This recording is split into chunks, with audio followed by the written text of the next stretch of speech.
De 1, nós estamos na página 18.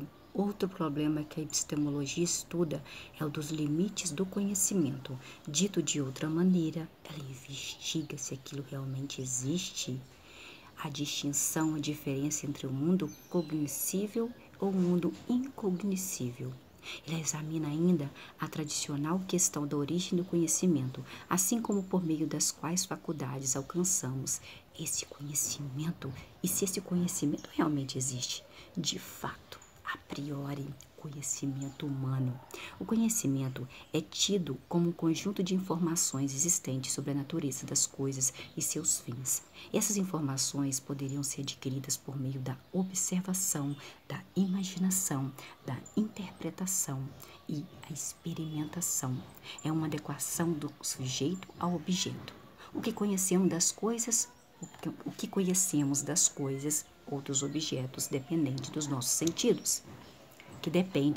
sentidos, pois são eles os instrumentos que nos fazem aprender a maneira de ser das coisas ou dos objetos. Dependerá das relações estabelecidas entre o sujeito e o objeto.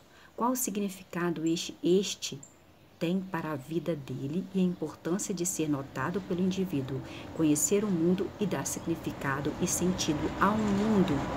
Quando falamos de conhecimento científico, o primeiro passo consiste em diferenciá-lo de outros tipos de conhecimentos existentes. Comecemos por trazer a definição de conhecimento de Aranha 2005.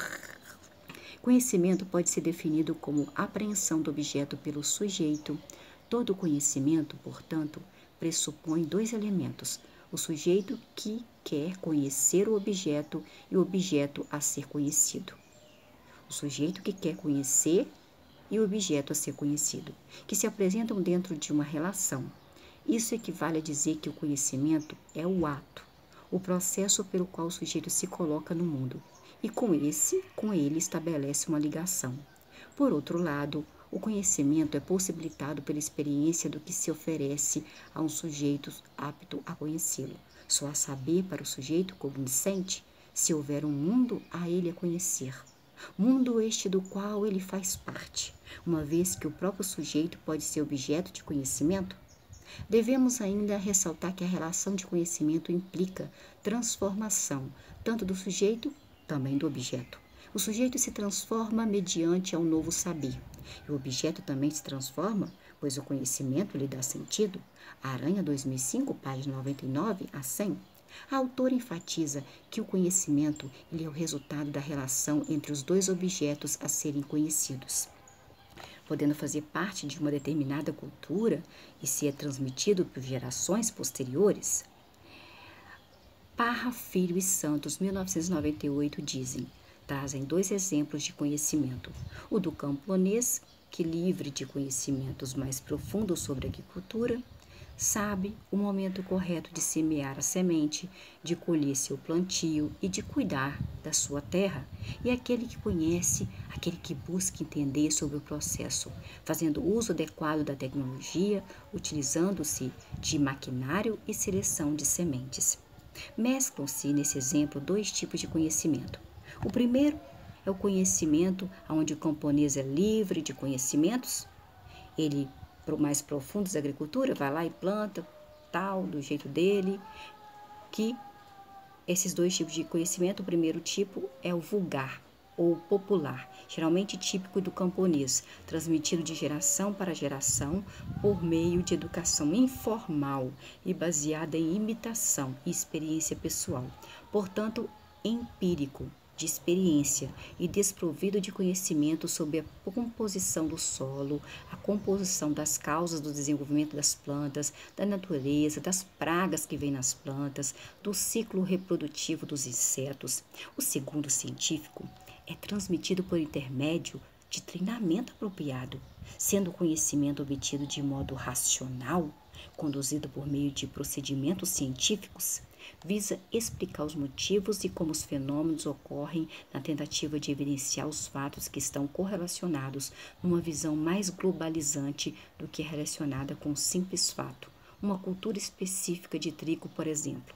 Pensamento, leigo, crença, Eu acredito que pensamento técnico, ele busca uma solução, ele busca qual é o problema, como resolver o problema. Pensamento científico, ele faz questionamentos, ele pergunta quando, por quê, aonde, e ele pesquisa isso. Dessa forma, de acordo com Lakatos e Marconi, 2006, pode-se verificar que o conhecimento científico diferencia-se do conhecimento popular ou do senso comum, que todo mundo sabe. Todo mundo sabe. Mais do que se refere a seu contexto metodológico do que propriamente a seu conteúdo, ou seja, o modo ou o método e os instrumentos utilizados para conhecê-lo. Essa diferença também ocorre em relação aos conhecimentos filosóficos e religiosos, que são os teológicos. Marconi, Lakatos, 2006. Conhecimento vulgar ou conhecimento popular pode ser também denominado como senso comum. Todo mundo pensa a mesma coisa, faz do mesmo jeito. Nós estamos na página 20. Trujillo, 1974, sistematiza as características dos 4 tipos de conhecimento. Conhecimento popular, que é o valorativo, reflexivo, assistemático, verificável, falível, pode falir, indexado. Conhecimento científico, que é o real, factual, contingente, sistemático, verificável, tem que verificar, é falível, pode falir também, e aproximadamente exato. Conhecimento filosófico, valorativo, dá valor, é racional, é sistemático, não verificável, infalível e exato. Conhecimento religioso teológico, valorativo, inspiracional, sistemático, não verificável, infalível e exato. Conhecimento popular. O conhecimento popular, também conhecido como conhecimento do senso comum, é considerado prático, pois é adquirido independentemente de estudos científicos, reflexões ou aplicações de métodos. É uma aprendizagem informal, gente, aprende tudo quanto é lugar, que ocorre por meio de vivências do nosso cotidiano de todos os dias e das experiências vividas ou das experiências transmitidas de um indivíduo para o outro. É um conhecimento superficial sobre determinada coisa ou determinado objeto. Exemplo, a chave está emperrando na fechadura. De tanto experimentarmos abrir aquela porta, acabamos por descobrir ou conhecer um jeito de girar a chave sem emperrar. Conhecimento filosófico. O conhecimento filosófico não está isolado dos demais tipos de conhecimento. Ao contrário, existe uma profunda interdependência entre aquele e os demais, como o teórico, o empírico e o científico. O conhecimento filosófico direciona para a reflexão e conduz à elaboração de princípios de valores universais. O conhecimento filosófico, resultado da reflexão filosófica, julga criticamente os valores vigentes em um período qualquer e propõe outros. Portanto, ele pode ser delimitado em determinados tempos e espaço. Pode ser situado dentro de limites historicamente definidos. Para Gonçalves, 2005, o conhecimento filosófico possui as seguintes características. O valorativo. Sabe o que é o valorativo? Suas hipóteses não são submetidas à observação. Não verificável. Sabe o que é não verificável? Suas hipóteses não podem ser confirmadas e nem rejeitadas. Sistemático. Sabe o que é sistemático? Suas hipóteses e enunciados visam uma representação coerente da realidade estudada. Reflexivo, sabe o que é reflexivo? Ele busca reflexão sobre a origem, o presente e o futuro da humanidade. Tentando responder a essa indagação, diríamos que filosofar é ter um pensamento mais crítico, é ter uma postura diferente no mundo, vendo as coisas que nos rodeiam além da sua aparência. Exemplo, o homem é a ponte entre o animal e o além-homem. Friedrich Nietzsche.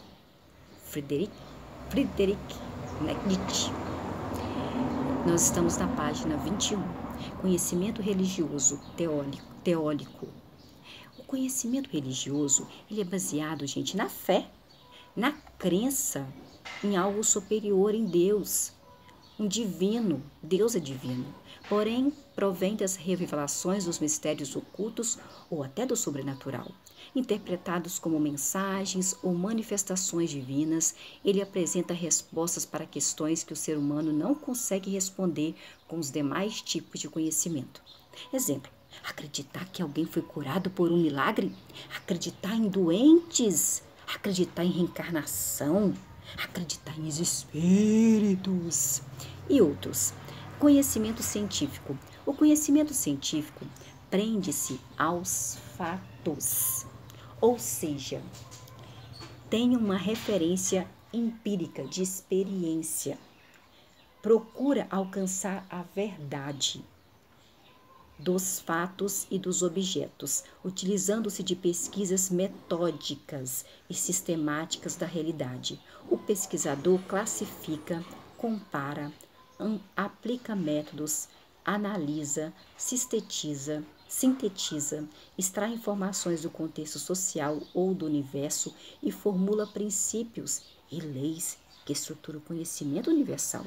Os 3 campos de conhecimento científico definidos teoricamente, segundo Jean Piaget, são ciências empírico-formais, que são a física, química e biologia, entre outras.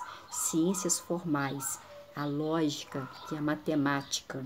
Ciências hermenêuticas, que é a história, a sociologia, a antropologia, a psicologia, etc. O conhecimento científico tem como principal objetivo esclarecer os elementos que compõem a realidade. Seu papel central é descrever os fatos, criar uma conexão lógica e compreensível entre seus componentes, oferecendo inteligibilidade aos elementos constitutivos da realidade analisada. Conhecimento científico produtivo, intuição. Criatividade, a intuição é criatividade, a intuição é ideia sobre um novo produto ou até um processo. Experimentação. Experimentação é projetar, é experimentar, é montar, é testar, é construir. Racionalização. A racionalização ela é descrever matematicamente, ela é explicar por que funciona fisicamente aquilo. Exemplo: descobrir uma vacina que evite uma doença, descobrir como se dá a respiração dos batráquios. Assista o filme Giordano Bruno, dirigido por Juliano Montaldo, a história verídica da vida de Giordano Bruno, filósofo, astrônomo e matemático, condenado à morte na fogueira pela Inquisição em 1600. Definido ciência.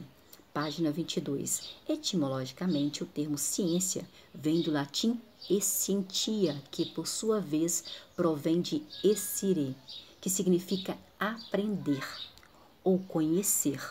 Porém, essa definição etimológica não é substancial e diferencial para distinguir conhecimento científico de outros tipos de conhecimento, como, por exemplo, o religioso, o filosófico e o popular, dentre outros. A ciência é uma forma especial de conhecimento da realidade.